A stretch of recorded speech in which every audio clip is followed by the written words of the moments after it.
So I reckon it's time, since I've teased this one, to get stuck in and get it built. So I've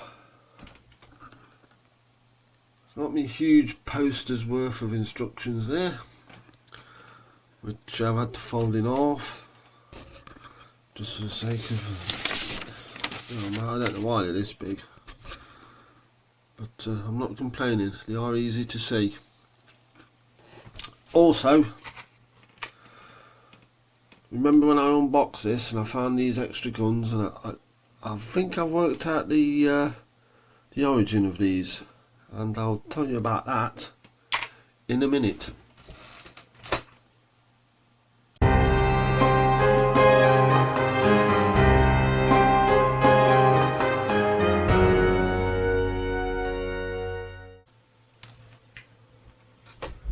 So it's editing Phil here. Whilst messing around with the settings on my camera software, I switched the microphone off. So I've filmed two little segments that are completely silent, which is not the end of the world. But anyway, to recap, got these figures cut off the sprue, little bit of clean up, they're ready for painting. The mystery of the extra guns, these came from a Airfix Hanover kit, which is a similar type of aircraft to this one, two-seater. I built a few years ago now, more than a few years ago to be honest, and obviously I replaced the because these guns, these white metal guns, they usually come in sets of two, so that's where the other one of both of these have gone onto that kit. Obviously that means the plastic guns are spare, like these plastic guns are going to be spare, so that clears that mystery up. So I did see if I wanted to see if the figures could go in the fuselage. I put the seat in there, but you'll see that in a minute. I wanted to see if the figures will fit in, and obviously I've stuck them on there, so that's a bit tricky. He won't, pilot won't go in, fit through there, so he'll have to go in first. Gunner will, so I might leave him out. It just makes painting a little bit easier. But I'm going to do give you a bit of a time lapse, bit of music. You can see me actually get to this stage, and then we'll come back and then we'll carry on.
Right, so now we're at the point where we can start chucking paint at it. I've got myself a whole bunch of these browns and darker colours that and flesh and white, that should be right for clothing and faces and that sort of thing. But I'm assuming these guys would have been wearing gloves, goggles. They seem to have scarves across the faces. They're pretty much covered up, so there ain't going to be a lot of exposed flesh on these two. And also I'll paint that seat in as well. So here we go. Brush. And what we're going to go for first. What colour is this? I'm not doing anything too specific. I'm just pop this up and see what's in here. Ooh, lovely.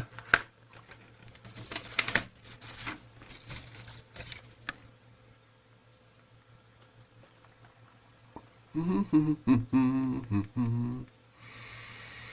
don't know what colour that is.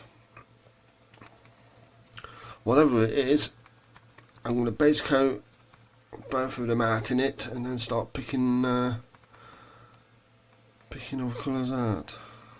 It's hard to tell what colour that is, and that's, I think that might be 29, same as this. That is possibly 26.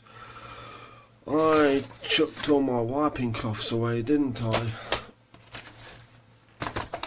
The other day.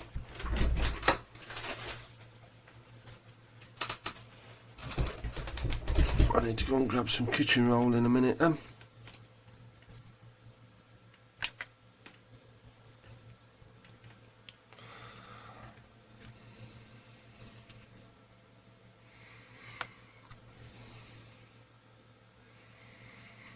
Don't know if you can see that, but that's a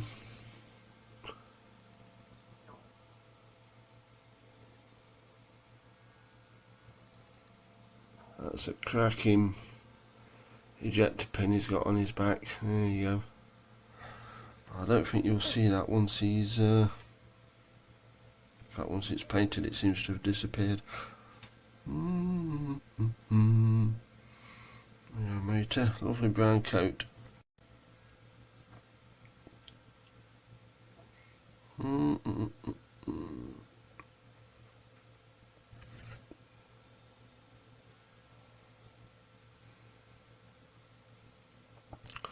I'll stop short of, I think that's a scarf, because I'll probably do that white, so I don't want to get brown all over that actually.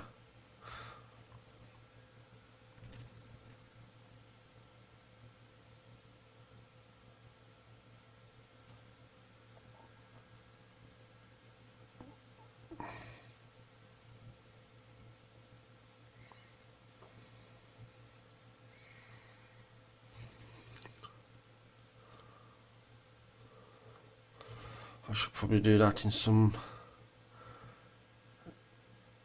sort of leather colour.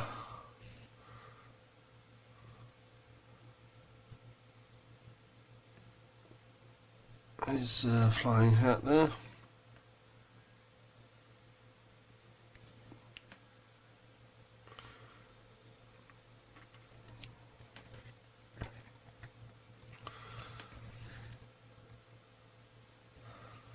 And the same for his driver. Up to there. That seems to be either. Oh, he's not too well.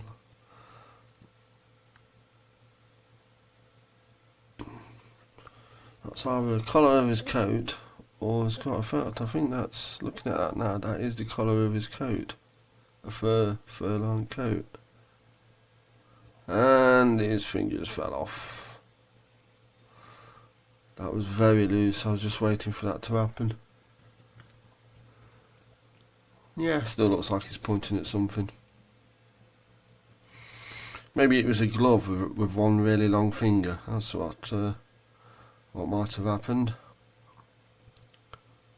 He's still got he might even be doing that for all I know.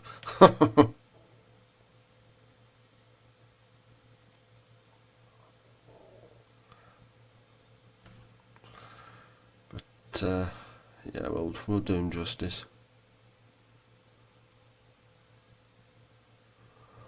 Get these on, get them painted in the appropriate colours, bit of a wash.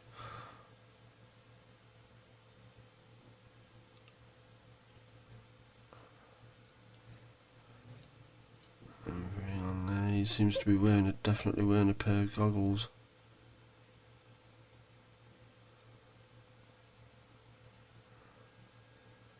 He looks like a lizard person.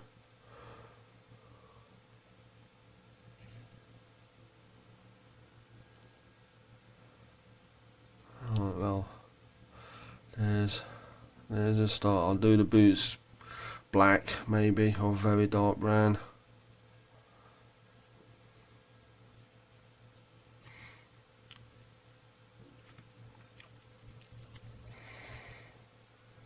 Right.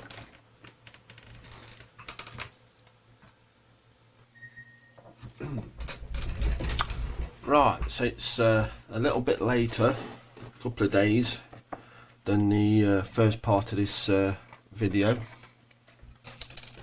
And what happened was, I just got cracked on and painted the figures, because I was having to use an Optivisor to see what I was doing, and I was just dabbing them with little bits of paint on with this wire. Wouldn't have been the easiest thing to film if I could have filmed it, and it probably would have been quite boring, if I'm dead honest. So there's the first figure. He's all, I'll maybe give him a wash, a little dark wash, just to highlight. Same with this one. He's ready to go in with his flying scarf and his pointy finger. So that's all good. You may have noticed I've just kind of dry fitted this just to get a, well, I just couldn't resist it, if I'm honest. But I'm just going to carry on a little. What I've got is some sink marks anywhere where there's some like the pegs for the interior on the inside. There are sink marks on the outside, so which is fine and dandy. Fill them, rub them down. However, as you can see, or maybe not actually, you've got this, and you can see it, but it's raised. Yeah, it's just coming through raised panel lines. So when all that's rubbed down, all that's going to go. So all I've done is just actually scrub the lines. I don't know how prominent these would actually be on the real aircraft as well. I imagine it would have been made, well, yeah, I think this would have been like birch ply skin over, so those gaps would have been quite tight. So anyway, but the way I deal with these is, when you have raised panel lines, it's quite simple and easy to simply use the raised panel line itself as an initial guide, and just slowly let your scribing tool of choice follow it. Eventually you'll end up with a nice recessed line. When you've done that, you can rub it down, the raised part will go, but that will still be there, which is what I've done on this side. And I've just realised none of that was in shot. Yeah, so as I was saying, you've got raised panel lines. Just use your scribing tool choice, just follow them round, nice and gentle, like I've done there. You can see I've cut through all this filler. I rub down all that filler, that goes, the raised detail goes, but the line that is scribed will still be there. And as I was just about to show when I realised we were out of shot, that's exactly what I've done on this side.